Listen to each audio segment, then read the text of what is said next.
फुलला. खूप छान.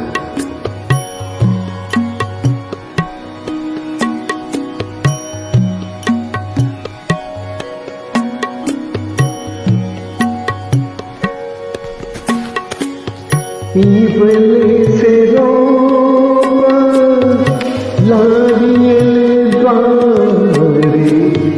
इवले से रूप ला